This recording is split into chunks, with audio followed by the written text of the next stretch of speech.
नमस्कार बच्चों, कंचन की हिंदी शाला में आप सभी का स्वागत है।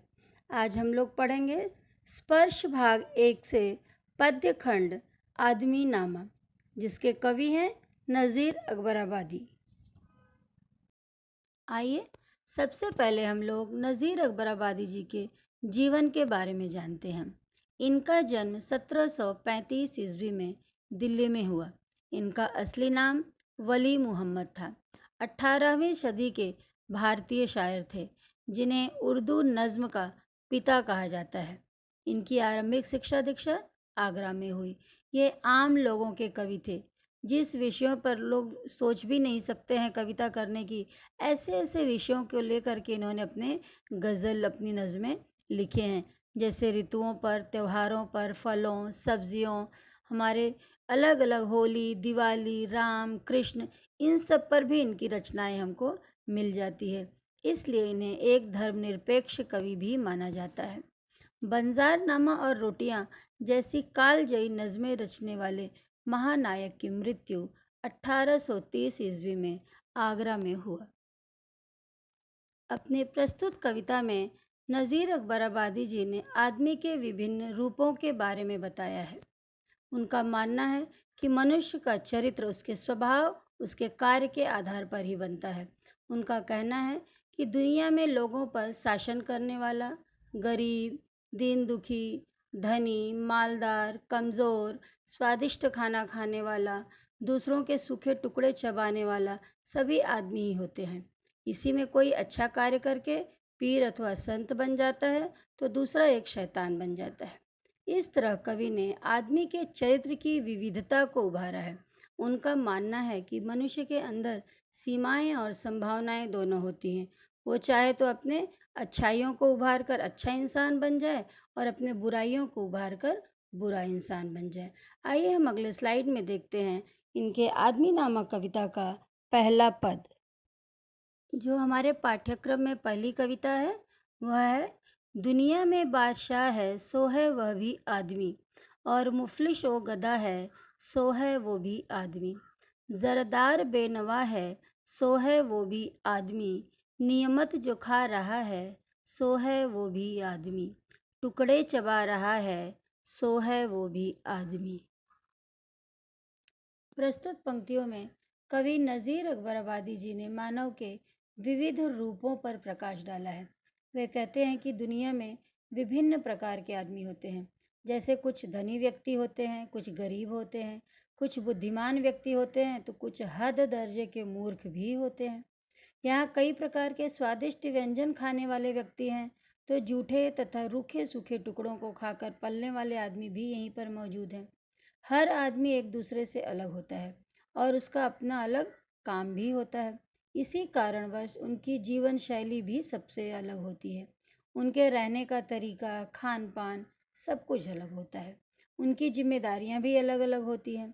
इसीलिए कवि अपनी इस कविता में कहता है कि चाहे राजा हो या प्रजा हो, सब आदमी ही हैं। ताकतवर और कमजोर दोनों ही आदमी के अलग अलग रूप हैं।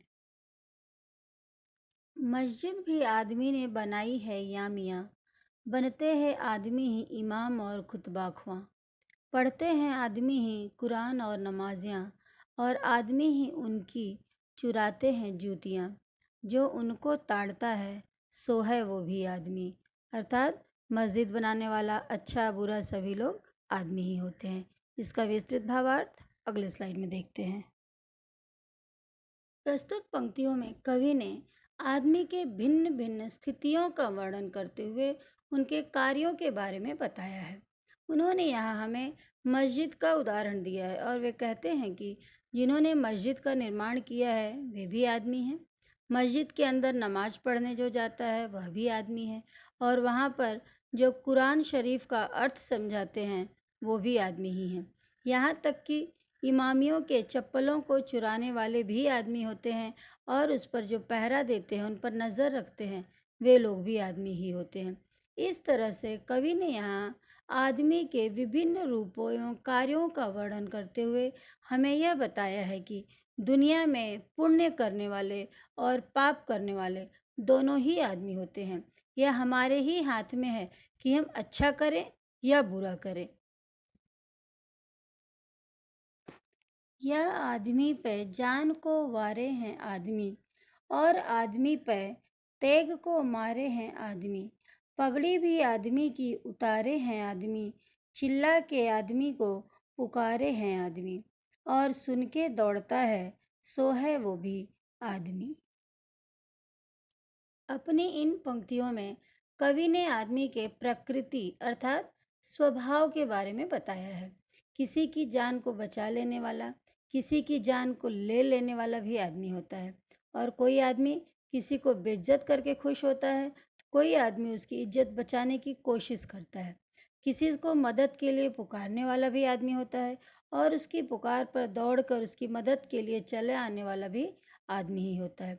इस तरह कवि ने हमें प्रस्तुत पंक्तियों में यह शिक्षा दी है कि मनुष्य विभिन्न प्रकृति के होते हैं, अलग अलग स्वभाव के होते हैं। कोई भला करके खुश होता है तो कोई बुरा करके सुख पाता है। ऐसा हम लोग कक्षाओं में भी अपने देखते हैं कि अलग अलग स्वभाव के बच्चे होते हैं, सभी बच्चे ही होते हैं। इसी तरह से यहाँ पर कवि ने बताया है कि चाहे जिस स्वभाव का मनुष्य हो, अच्छा हो बुरा हो, अच्छा कार्य करता हो बुरा कार्य करता हो, वो सभी आदमी ही हैं। अशराफ और कमीने से ले शाहता वजीर, ये आदमी ही करते हैं सब कारे दिल पजीर। यह आदमी मुरीद है और आदमी ही पीर, अच्छा भी आदमी ही कहता है ए नज़ीर, और सब में जो बुरा है सो है वो भी आदमी। प्रस्तुत पंक्तियों में कवि नज़ीर अकबर आबादी जी ने बताना चाहा है कि शरीफ से लेकर के कमीने तक अर्थात हद दर्जे के बदमाश तक, शाह से लेकर के वजीर तक अर्थात राजा से लेकर के मंत्री तक, सभी आदमी ही होते हैं। कोई आदमी है जो किसी के दिल को खुश करके खुश हो जाता है, तो कोई दूसरा होता है जो किसी के मन को दुखी करके खुश हो जाता है। आदमी ही संत होता है और उस संत का भक्त भी आदमी ही होता है। आदमी अच्छा भी होता है और आदमी ही बुरा भी होता है। इस तरह से हम देखते हैं कि आदमी नामक कविता में कवि नज़ीर अकबर आबादी जी ने मनुष्य के अलग अलग स्वभावों के बारे में, उनके प्रकृति के बारे में, उनके अलग अलग कार्यों के बारे में बताया है। उनका मानना है कि मनुष्य है जो अच्छा कार्य करे अच्छा बन सकता है, बुरा कार्य करके बुरा बन सकता है। आदमी के अंदर बहुत सारी संभावनाएं छिपी होती है। अच्छा करके अपनी संभावनाओं का उपयोग करे बहुत ऊंचा आदमी बन सकता है, और अपने अंदर की कमियों को आगे बढ़ा करके हद दर्जे का बदमाश बन सकता है, खराब आदमी बन सकता है। इसलिए हमें हमेशा क्या करना चाहिए? अच्छा कार्य करके अच्छा कहलाने की कोशिश करना चाहिए। धन्यवाद बच्चों। अगर आपको विषय अच्छी तरह से समझ में आ गया हो तो वीडियो को लाइक, शेयर और सब्सक्राइब अवश्य करें।